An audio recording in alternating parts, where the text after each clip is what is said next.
Salam sejahtera, salam good news, salam kasih lewat Dentang-Denting Palu. Perkenalkan, saya Maria Suranti dari Paroki Santa Maria Palu.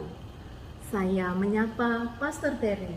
Salam jumpa, Pastor. Salam jumpa Maria, senang sekali dan terima kasih mau menemani saya dalam Dentang-Denting Palu yang sudah lama tidak bergema ini. Pastor, apa kabar? Baik, terima kasih. Apa yang bisa menjadi percakapan kita? Ada, Pastor, ada menarik ini. Ada saya usul tentang berkat kubur atau makam. Ya, Pastor, dalam tradisi Katolik, sesuatu yang sia-sia saja kah itu? Pertanyaanmu kecil tetapi serius. Apakah kunjungan ke makam, berkat kubur, sesuatu yang sia-sia? Waduh, kebetulan memang kita segera akan memasuki bulan November, bulan untuk mendoakan jiwa-jiwa dalam kalangan kita umat Katolik. Maka saya pikir topik yang baik untuk jadi percakapan kita bersama. Iya, pas sekali, Pastor, ya. Setiap menjelang bulan November, mamiku selalu mulai mengingatkan saya, ya, kita akan pergi ke makam, ya. Kamu menyiapkan bunga, kamu menyiapkan lilin, betul. Jangan lupa doa-doanya, dan membawa sapu untuk alat-alat bersih, Pastor, membersihkan makam. Dan jujur, Pastor, ini merupakan tradisi di keluarga saya. Bagus. Tapi Pastor, sebetulnya mengapa kita ziarah ke makam? Mengapa 2 November?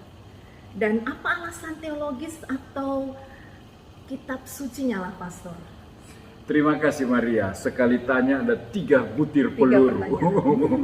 Bisa shock dan bisa sesak nafas. Oke, kita mulai satu persatu ya. Baik, ada beberapa kebiasaan yang dilakukan oleh Gereja Katolik pada tanggal 2 November setiap tahun. Pertama, merayakan misa arwah untuk mendoakan jiwa-jiwa kaum keluarga yang telah wafat.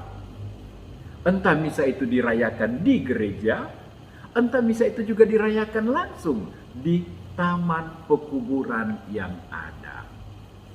Kebiasaan kedua adalah berziarah, mengunjungi makam dengan bunga, dengan lilin, dengan membersihkan, dengan doa, bahkan disertai pemberkatan percikan makam dengan air kudus. Iya, bagus sekali ya, Pastor, kegiatan ini, Pastor, ya. Iya, tapi Pastor, sesungguhnya apa dasar dari kebiasaan mendoakan arwah dan juga ziarah ke makam orang yang sudah meninggal ini, Pastor? Baik, saya senang Maria, kau mau mencari dasar yang mendalam, ya, bagi kebiasaan dan tradisi ini.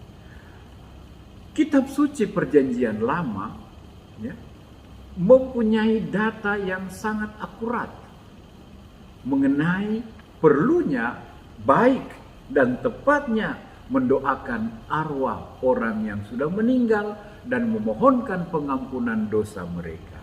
Dalam kitab 2 Makabe bab 12 ayat 38 sampai 45, dan kitab ini ditulis 300 tahun sebelum Yesus mulai mewartakan kabar gembira.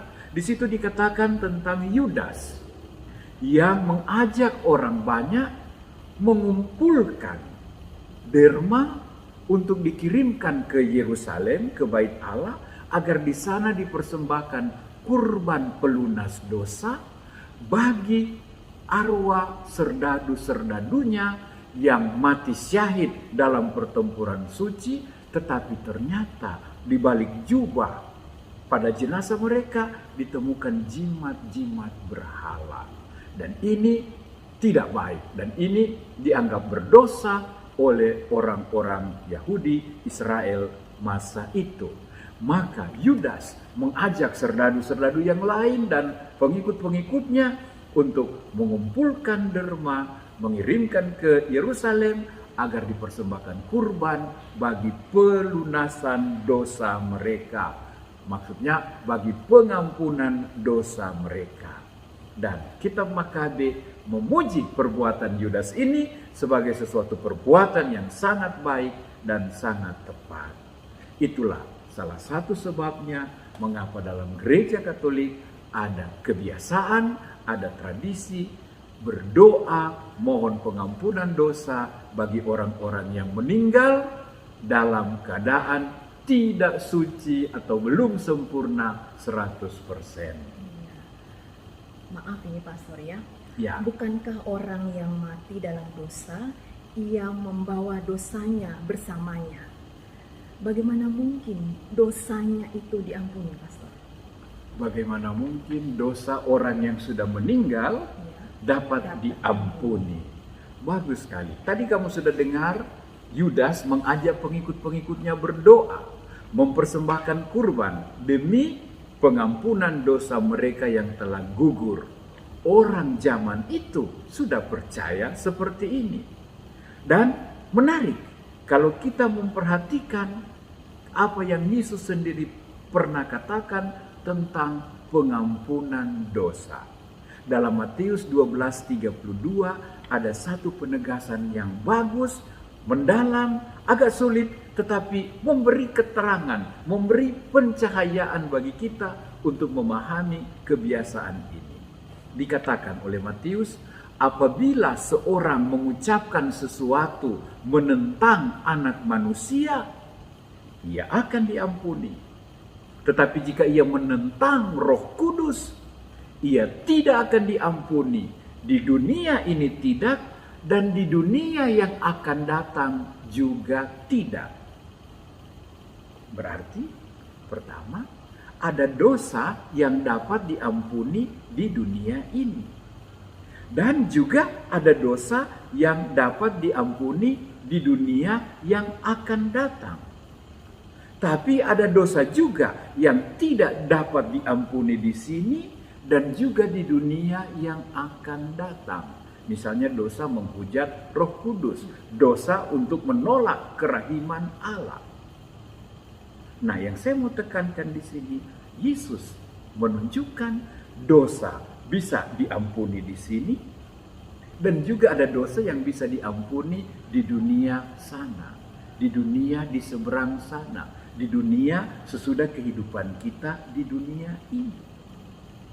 Berarti kita dapat mendoakan orang-orang yang meninggal sambil membawa dosanya agar Tuhan mengasihani, menunjukkan kerahimannya dan memberikan pengampunannya untuk dosa-dosanya yang masih bisa diampuni di dunia seberang sana.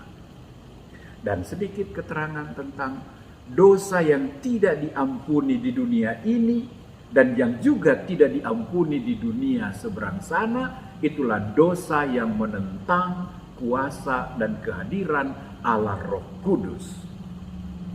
Dosa yang menolak Allah, dosa yang tidak mengakui kehadiran, peranan, guna, manfaat dari Roh Kudus. Jadi, untuk dosa-dosa yang lain, ada juga kemungkinan diampuni di dunia lain.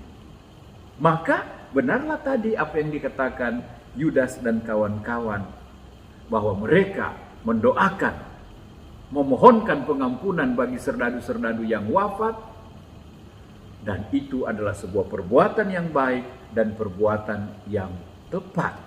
Apalagi kita tahu Yesus adalah Tuhan atas orang hidup maupun atas orang mati. Kuasanya bukan hanya atas orang yang hidup, tapi juga atas orang yang sudah meninggal. Ya, baik Pastor, saya paham sekali Pastor. Ya. Saya juga pernah membaca Pastor bahwa Paulus dalam 2 Timotius 1 ayat 16 sampai 18. Ya. Ya, Paulus mendoakan Onesiforus, Ya, sahabatnya temannya. yang meninggal, Ya. agar diberi damai sejahtera pada hari Tuhan. Agar diberi damai sejahtera, agar diberi hidup abadi bagi yang sudah meninggal. Benar. Itulah sebabnya kita merayakan misa arwah bagi mereka yang sudah meninggal, agar Tuhan Allah, Allah orang hidup dan Allah atas orang mati, mengasihani mereka, mengampuni dosa-dosa mereka yang bisa diampuni di dunia seberang sana, Dan karena itu mereka lebih cepat siap disucikan, dimurnikan untuk masuk dalam hidup abadi, hidup surgawi bersama Bapa. Kamu tahu juga bahwa kita manusia kalau mati ada 3 kemungkinan. Ya, kita berdua juga akan menghadapi 3 kemungkinan ini. Kemungkinan yang pertama, jika orang meninggal dalam keadaan kudus, suci tanpa dosa, tersedialah surga, hidup bahagia baginya. Jika orang meninggal dalam keadaan berdosa berat, dalam keadaan menolak, tidak mau menerima dan mengakui Roh Kudus dan Allah Bapa, inilah orang yang dosanya tidak dapat diampuni di dunia ini dan juga di seberang sana. Maka mereka dengan menolak Allah berarti memilih satu hidup di luar Allah. Itulah hidup dalam keadaan terpisah jauh dari Allah yang kita mau terangkan sebagai hidup dalam penghukuman, hidup dalam neraka. Tapi ada juga orang yang tidak meninggal 100% kudus, masih kudus sedikit.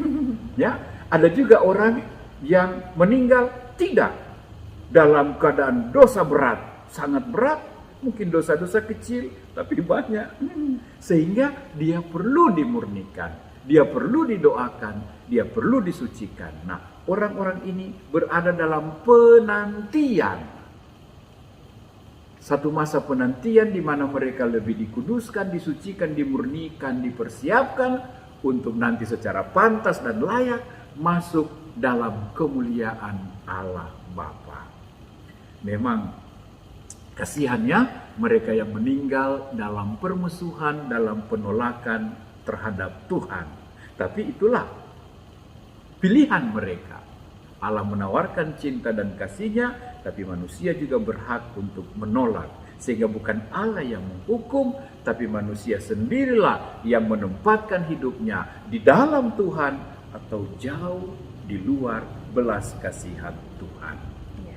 Ya, Pastor, saya percaya demikianlah adanya ya.